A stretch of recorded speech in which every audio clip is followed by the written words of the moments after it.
দেখুন, বাইকে করে দুজন, হেলমেট পরা। তারপরের ছবিতে দেখাবো মালদার হরিশ্চন্দ্রপুর। এই দেখুন, মাঝে বাচ্চা, দুজন বাইকে ধাওয়া করলেন এক মহিলা, কিন্তু শেষ রক্ষা হলো। মালদার হরিশ্চন্দ্রপুরে এইভাবেই ফিল্মি কায়দায় কিডন্যাপ। এখনো পর্যন্ত যা খবর পাওয়া যাচ্ছে তাতে এই হরিশ্চন্দ্রপুরে সিসি ক্যামেরায় ধরা পড়ল। এই হরিশ্চন্দ্রপুরে এই কিডন্যাপের কাণ্ড সিসি ক্যামেরায় ধরা পড়ল। রেকি নাকি করা হয়েছিল। সরাসরি চলে যাব প্রতিনিধি সেবকের সঙ্গে। সেবক, কি কারণে অপহরণ এখনো পর্যন্ত জানা গেল? কেন অপহরণ, কারা করলো, এবং রেকি পর্যন্ত করা হয়েছিল এটা যখন জানা গেছে তখন নিশ্চয়ই তাদেরকে আগে দেখা গিয়েছিল।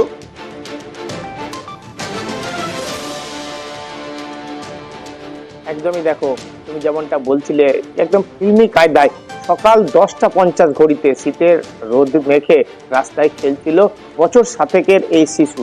সেই সময় বাইকে করে দুজন আসে, যাদের হেলমেটে মুখ ঢাকা, চাদর দিয়ে শরীর ঢাকা। তারা এসে তাকে বাইকে করে চম্পট দেয়। আশেপাশের বেশ কয়েকজন দেখেন, এরপর পিছু ধাওয়া করেন। স্বাভাবিকভাবে মোটর বাইকের পিছু ধাওয়া করে দুষ্কৃতীদের ধরতে পারেননি। এই 7 বছরের শিশু কয়েক ঘন্টা পেরিয়ে গেল, এখনো তার কোনো খোঁজ নেই। চাদর ফেলে চলে যায় দুষ্কৃতীরা। যে বাইক ব্যবহার করা হয়েছে সেই বাইকে কোনো নাম্বার প্লেট ছিল না, কিন্তু সিসিটিভিতে পুরো ঘটনা ধরা পড়েছে এবং দেখা যাচ্ছে বা স্থানীয়রা এখন বুঝে উঠতে পারছেন যে এই দুজনকে তারা এর আগেও দেখেছেন। আচ্ছা, আমি আসবো। মা কি বলছেন, শিশুর মা একবার দেখাবো, তারপরে আসবো সেবক। বাড়ির বাইরে গিয়েছিল, ওখানে দিঘিটার কাছে গেছিল, ওখান থেকে চলে গেল। কতজন ছিল অপহরণকারীরা?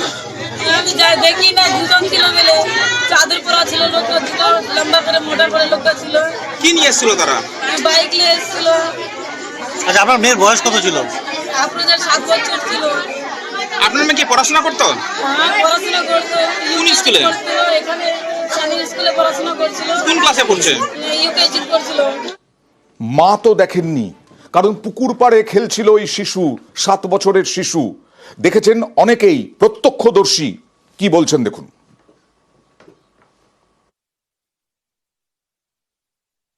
আমাকে বললো লোকটা যে এখানে এটা কার ঘর, আমি এদিকে দেখলাম একটু শুধু, আর মেয়েটাকে কোলে করে নিয়ে বাইকে করে বসাই দিল।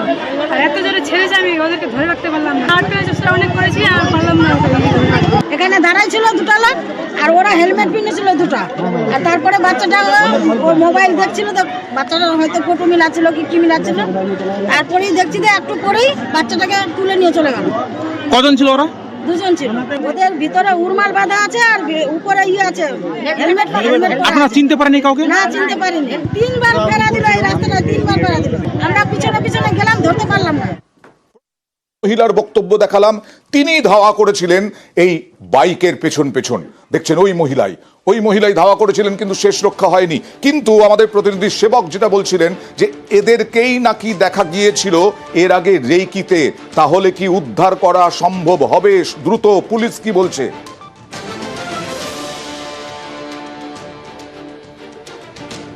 দেখো, এখনো পর্যন্ত পুলিশ যেটা বলছে যে এই ঘটনার পরপরেই আশেপাশের একাধিক থানাকে সতর্ক করা হয়েছে। সম্ভাব্য গতিবিধি নিশ্চিত করতে দেখা হচ্ছে আরো কোথায় কোথায় সিসিটিভি ফুটেজে কি আরো কোনো ফুটেজ রয়েছে কিনা। আর এই নাকা তল্লাশি চলছে বিভিন্ন এলাকায়। আর এর পাশাপাশি পুলিশ খুঁজে বের করার চেষ্টা করছে কেন এইভাবে অপহরণ। পুলিশ নিশ্চিত, তদন্তকারীরা নিশ্চিত যে পরিকল্পনা করে অপহরণ করা হয়েছে। তাহলে নিশ্চিত কোনো এর পিছনে রহস্য বা গল্প রয়েছে। যদিও এই পরিবার বলছেন এখনো তারা তাকে কোনো রকম সন্দেহ করছেন না, কে বা কারা করতে পারে এই ব্যাপারে নির্দিষ্ট করে তারা কিছু বলতে পারছেন না। কিন্তু যেটা জানা যাচ্ছে, এই পরিবার গত কয়েক বছরের মধ্যে বিপুল সম্পত্তি করে এবং এই শিশুর বাবা তিনি জয়পুরে, সুদূর জয়পুরে তিনি থাকেন। তিনি জয়পুরে ব্যবসা করেন, মাথার চুলের বড় ব্যবসা রয়েছে তার। এবং গত কয়েক বছরের মধ্যে যেটা বলছিলাম, আর্থিক সম্পত্তি অনেকটাই বেড়েছে। অর্থাৎ ব্যবসায়িক কোনো লেনদেনের মধ্যে রয়েছে না অন্য কোনো বিষয়। হতেই পারে জয়পুরে তার শত্রুতা, সেইখান থেকে তার এই রেকি এবং তার সঙ্গে প্রতিশোধ নেওয়ার জন্য অপহরণ, এরপরে হয়তো মুক্তিপণ চাইতে পারে। এই সব আশঙ্কা করা যেতেই পারে। তবে পুলিশ কি পদক্ষেপ করে সেদিকেই আমাদের নজর থাকবে। প্রত্যক্ষদর্শী। এক মাস আগে থেকে লোকটা না এদিক দিয়ে যাওয়া আসা করে রোজ দিন, কোনদিন দেখি সকালবেলা, কোনদিন দুপুরবেলা, কোনদিন বিকালবেলা দেখি, বুঝলা? রোজ আসে কিন্তু লোকটাকে আমি ফলো করছি লোকটা, আমি ভাবছি কি জানি কোনো কাজে যাওয়া আসা করছে আমাদের গ্রাম দিয়ে, কিন্তু রোজ আসে লোকটা। আজকে সকালবেলা একবার এইদিকে গেল, তারপর আবার রিটার্ন এদিকে আসলো। আমরা পুকুরে কাপড় কাটছিলাম, ওখানে দেখলাম কি লোকটা কাজ যাচ্ছিল, ওখানে একটা মাদ্রাসার উপরে দাঁড়ালো, একটা ফোন আসে কিন্তু লোকটা, ফোনটা আসার পরে লোকটা এদিকে আবার ঘুরে গেলো, তখনই হয়তো ফিরে এসে পাচ্ছে। আচ্ছা, লোকটাকে চিনতে পেরেছেন? না, এমনি তো চেনা যায় না, মানে সামনের দিকের লোকটা একটু ভরসা করে আছে, তারপর দাঁড়িয়ে আছে, আর মানে হেলমেট পরা যায়, পিছনের লোকটা কিন্তু সব দিন চাদর পরে আছে, চাদর পরে। পিছনে বসে লোকটা।